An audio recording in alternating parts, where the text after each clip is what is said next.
observó las supuestas causas profesionales, el examen clínico dijo que era fundamental realizarlo y dio pautas de higiene y seguridad en el trabajo para que esos trabajadores no se enfermen.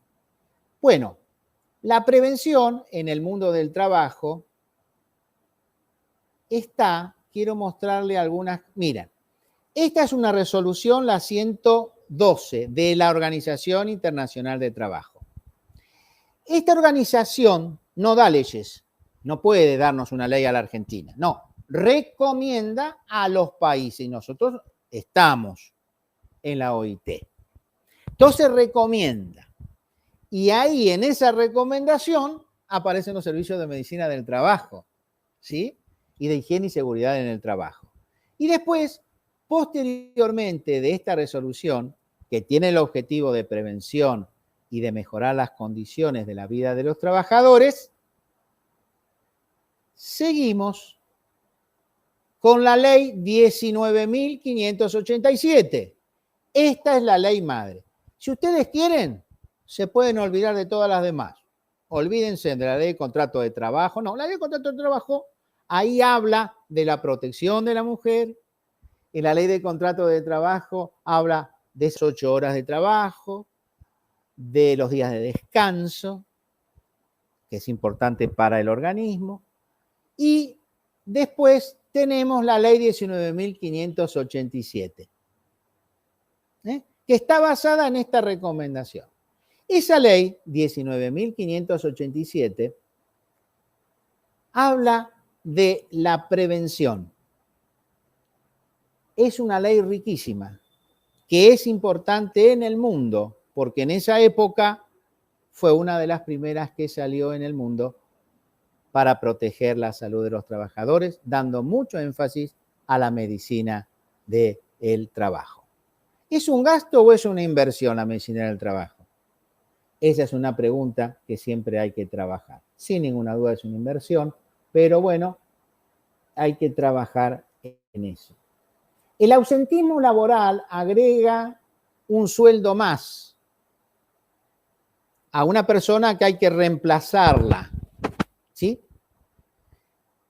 En una máquina, en un puesto de trabajo, en un hospital, etcétera, etcétera. Y muchas veces esas personas que se reemplazan no tienen el expertise del trabajo y pueden entrar en accidentes o enfermedades profesionales porque no usan bien los protectores o porque no saben bien los procedimientos a realizar en el trabajo, cualquiera sea, en un avión, en un buque, en un micro, en un hospital, en una carpintería. Por eso la necesidad de capacitar permanentemente al personal.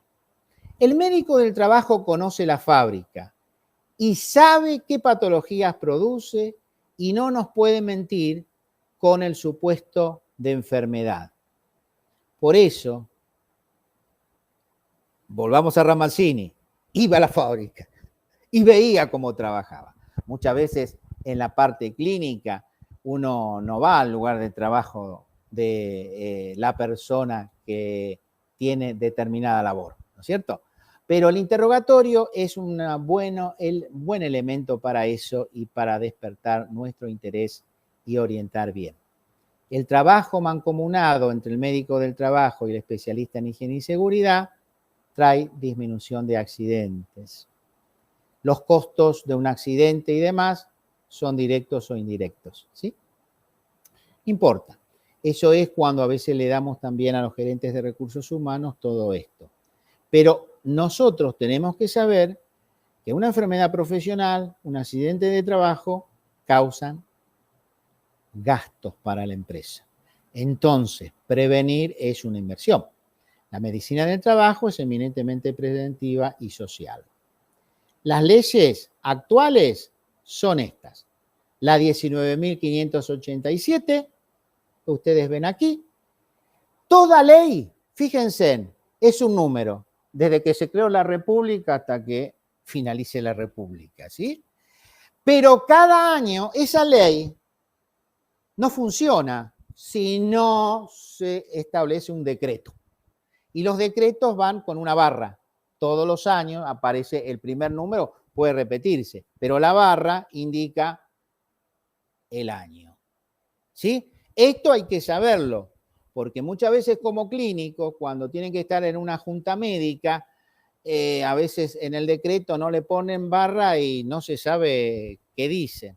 Son cosas elementales que yo lo aprendí en la medicina del trabajo, pero que nos sirven en la profesión médica. Bueno, la base era esta ley que ya no existe más, la ley de contrato de trabajo, la actual es esta, pero no importan los números, sí la 19.587 y el decreto reglamentario 351 del 79. Esa, si ustedes quieren, la leen y van a ver qué interesante, porque está directamente, es una ley preventiva 100%. Tiene algunas modificaciones. Y la Superintendencia de Riesgo de Trabajo hace resoluciones. Tenemos una resolución muy, muy importante, o un decreto, mejor, un decreto antes de una resolución, que es el 1338, donde habla de los exámenes. Y con esto sí podemos vamos a ir terminando y después vamos a ver si podemos hacer una breve encuesta a ver qué quedó de toda esta conversación. Este decreto habla de las horas que tiene que tener una empresa médico del trabajo y de las horas que tiene que tener de un especialista en higiene y seguridad en el trabajo. ¿Sí? No importa. Ustedes van a ver que empresas a veces no hay médico del trabajo, pero sí contratan una empresa externa. Bueno, lo que pasa es que esa empresa externa a veces no tiene acceso a todo lo que sería la evaluación de los riesgos, ¿no? Entonces ahí es un problema, pero hay que tener en cuenta todo esto. En base a eso, ese decreto, los empleadores deberán disponer o asignar horas médicas ahí. Y las horas médicas son muy poquitas. Y usted en esas horas médicas tiene que hacer prevención, asistencia, todo. Entonces es incongruente a veces con la responsabilidad médica. ¿Sí? Pero aparece ahí, ¿qué tienen que saber? Esto tienen que saber. Los trabajadores equivalentes. Las horas son sacadas por la cantidad de trabajadores que hay en fábrica o que hay en las oficinas. Ustedes la pueden leer ahí y ahí está. Pero no importa, lo cierto, el trabajador equivalente, ¿qué es? Es la cantidad de trabajadores que hay en una empresa para evaluar si necesitan o no, cuántas horas médicas necesita de trabajo. Entonces, de 150 a 305 horas. Y las empresas que tienen 1.001 a 1.500, 25 horas. Desde ya que muchas empresas no contratan médicos del trabajo, hacen médicos internos, traumatólogos y demás, y hacen guardias médicas y de esa manera tienen cubierto también. Pero la responsabilidad siempre recae en el servicio de medicina del trabajo. Bueno, todo esto para decirles a ustedes que el médico, ya sea que facture o esté trabajando como empleado, tiene una relación de dependencia. Esto dicen los letrados. Bueno. ¿Quién fiscaliza el cumplimiento de los servicios médicos y que se cumpla la ley 19.587? El Ministerio de Trabajo, el Ministerio de Salud y las municipalidades. ¿Sí? Bueno. En cuanto al decreto 351 del 79 y todas sus modificaciones, fíjense en que es la ley madre, la 19.587, que nos rige con defectos, pero es maravillosa. Tienen ahí punto por punto qué hacer en cada uno de los puestos de trabajo. Es interesante ver también los exámenes médicos, que ya los hemos visto. Ahora, ¿qué contienen esos exámenes? Bueno, fíjense, la reglamentación dice, por eso yo le decía, antes de no tener nada, conviene tener esto de todos los ciudadanos y ciudadanas que trabajan en la República Argentina. Un examen clínico completo. Ahí me falta la palabra completo, pero la determinación dice así, completo. Un examen, un electrocardiograma informado, una radiografía de tórax y un análisis de sangre y orina. ¿Qué tiene esos exámenes de sangre y orina? 1, 2, 3, 4 y 5 cosas que debemos pedir. Hemograma, eritrosedimentación, glucemia, uremia, orina completa. Recuerden que un examen preocupacional, periódico, de egreso, no es un examen médico que, no, yo me hice el examen y no tenía ninguna patología. No. Está hecho en base a los riesgos que en esa industria existen. Es para eso, nada más. Desde ya que cuando hay determinados riesgos, se pide, como bien les dije, determinados otros estudios. Pero esto es el básico de ley.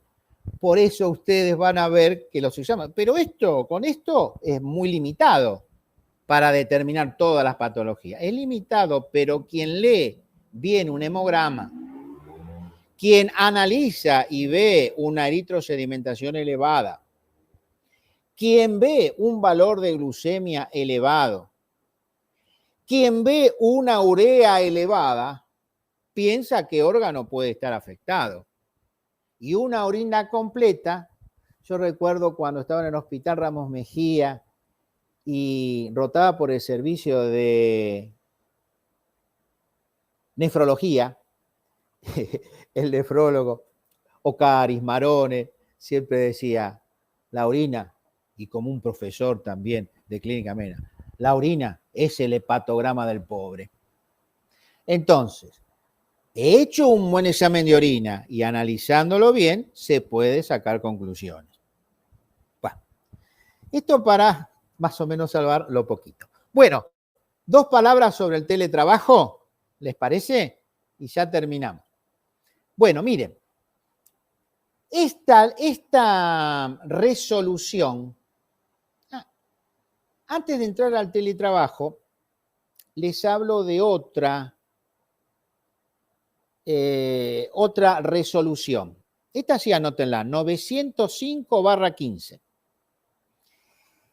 En el año 15 salió esta resolución donde sí dice todo eso que yo les dije de las capacitaciones y cómo tiene que ser un servicio de medicina del trabajo, de higiene y seguridad, de alguna manera reglamentando, de alguna manera poniendo la 19.587 y a la ley de riesgo de trabajo, dándole un marco de las incumbencias que tiene el médico del trabajo. ¿Sí? Bueno, el teletrabajo, que no nació en pandemia, en el año 12 ya había una resolución de la Superintendencia de Riesgo de Trabajo donde ya había que hacer determinadas cosas en aquellos profesionales o empleados que iban a sus casas a trabajar. Y después salió este año otra ley que se habla del teletrabajo de acá en más pospandemia. Pero fíjense, el empleador deberá notificar los riesgos del trabajo a los que estuviesen afiliados, la legalización del teletrabajo según el siguiente detalle. La lista de los trabajadores, el lugar, la casa y demás. Y después se le debe dar una silla ergonómica. Eso dice la normativa, ¿no? Un extintor portátil por si se produce un incendio en la casa.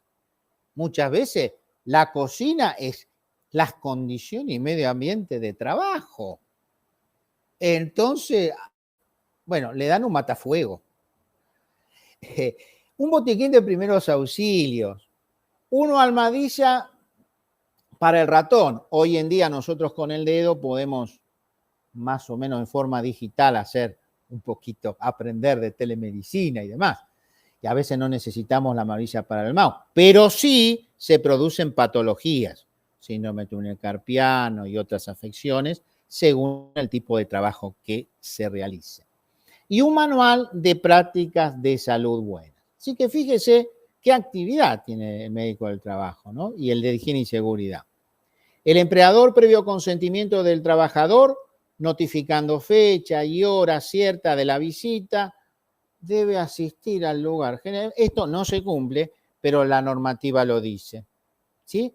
Y este año la ley del trabajo establece que el teletrabajador que acredite tener un cargo, si hay menores de 13 años o si hay una persona discapaz, puede disminuirse las horas de trabajo porque tiene que atender en su casa a estas personas. Y esto, el médico clínico muchas veces él tiene certificados. A veces es real y muchas veces lo es, sin ninguna duda, pero otras veces no y hay abusos.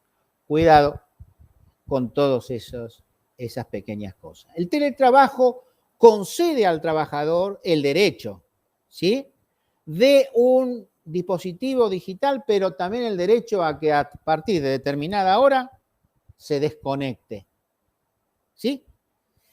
La ley del teletrabajo y de empleo tiene algunos otros requisitos donde también se reconoce las enfermedades causadas por la modalidad del teletrabajo.